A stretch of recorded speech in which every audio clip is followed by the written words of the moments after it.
Hey, everybody. Welcome to the very first episode of Ohio Skywatch podcast. Thank you for tuning in. I'm Chris T, and tonight we're diving into one of the most incredible, most credible UFO encounters in history. And it happened right here in Ohio.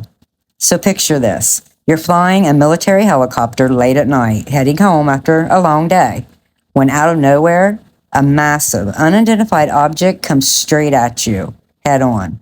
Lights flashing, instruments going haywire, your helicopter starts climbing, but your hands aren't even on the controls. That's exactly what happened to Captain Lawrence Coyne and his crew in 1973 near Mansfield, Ohio. October 18th, 1973.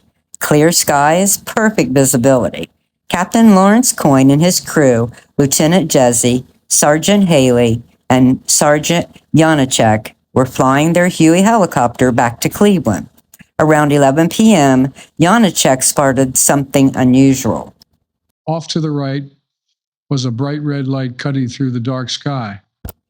At first, they assumed it was just another plane, but then it started coming toward them, fast.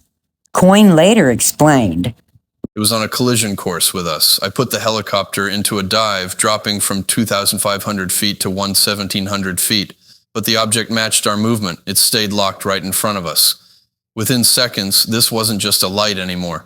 It was a massive cigar-shaped object, metallic gray, with a glowing red light on the nose and a strange green beam on its side." And that's when they realized this wasn't a plane. Now imagine being in that cockpit, the helicopter dropping, your heart pounding, and suddenly this thing isn't far away anymore. It's right in front of you. Coyne described it as a definite gray metallic structure shaped like an airfoil or a cigar. I'd estimate it was about 60 feet long. The UFO hovered just ahead of them. Then, something even stranger happened. A green beam shot out of the object and passed straight through the helicopter. Sergeant Haley recalled, "The green light lit up the entire cabin. It was as bright as day inside that cockpit." Then the impossible. The helicopter began climbing, but Coyne wasn't pulling the controls. They shot from 1,700 feet up to 3,500 feet in just seconds. For a few terrifying moments, the crew thought they were gone. The helicopter wasn't theirs anymore. The UFO had them. And then the object tilted upward, accelerated, and just as fast as it appeared, it was gone. Now, this wasn't just four soldiers telling a story. People on the ground saw something too. One of the strongest accounts came from a mother driving her kids along Route 430. She said they pulled over because the light in the sky was so unusual. Later, she recalled, "I don't know if I can describe the color of the light. It was real bright and absolutely beautiful. It was wonderful to see, but yet it was also very frightening. I wanted the kids back in the car to get home as fast as possible. It scared me." Her words show us something important: the gut reaction. Beautiful, frightening, unforgettable. And what she described does match the crew's account. A brilliant green glow filling the sky and the same eerie light that lit up the helicopter's cabin. There were several other people who saw it, and not every ground witness gave a full or same description. Some just saw a red light. Some only glimpsed something glowing overhead. But that doesn't weaken the case, it just makes it human. Because when ordinary people see the impossible, they don't take notes. They react with shock and fear and awe. And when you combine those scattered ground reports with the crew's testimony, well, it paints a much bigger picture, more credible picture. That's what makes the Coyne incident so powerful. It isn't just soldiers. It was Ohioans, everyday people, saying the same thing. Yes, we saw it too. So, what happened after that night in October 1973? Well, the crew filed official military reports immediately. Their stories never wavered. Captain Coyne even went public. He gave interviews and he spoke at conferences and he repeated the same message for years. "This was no illusion. The object was real, it was mechanical, and it was under intelligent control. We had no control of our helicopter during part of the encounter. He never backed away from that. Until the end of his life, Coyne stood by it. I don't know what we saw that night, but I do know this. It was real. Even Project Blue Book logged the Coyne incident, but the entire entry was just a couple of lines. They wrote that the crew reported a near collision with a gray, cigar-shaped craft, red and green lights, and a beam that lit up the cockpit.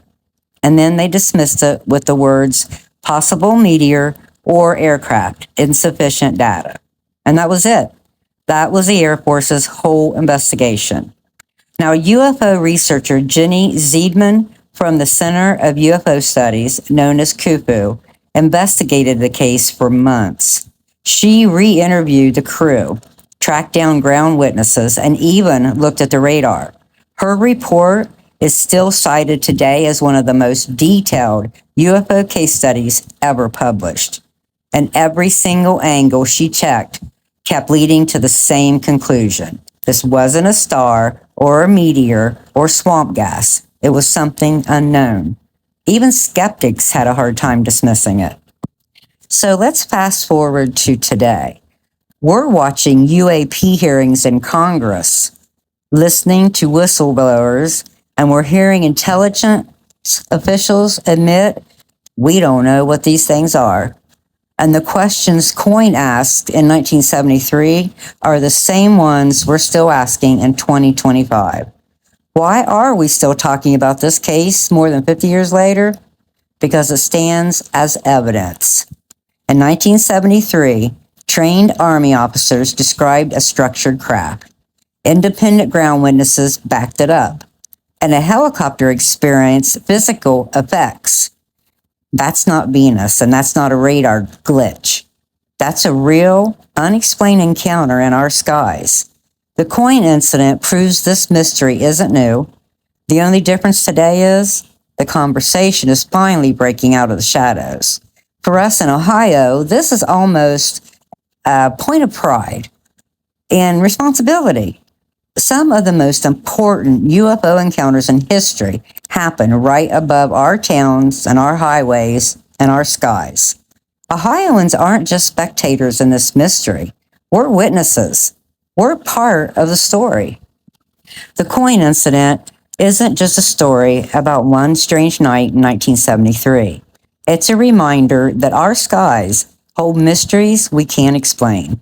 And that's why we're here on Ohio Skywatch, to connect the past to the present, to explore these encounters, and to keep asking the questions most people are too afraid to.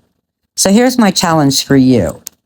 If you or someone you know has seen something strange in the skies over Ohio, I want to hear it. Post it in our group. Send me a message. Tell me your story. Now, on our next podcast, we'll be digging into the Global Disclosure Day 2025. It's happening this month on the 19th. And trust me, you don't want to miss this one. Now, until next time, keep watching, keep questioning, and keep the wonder alive.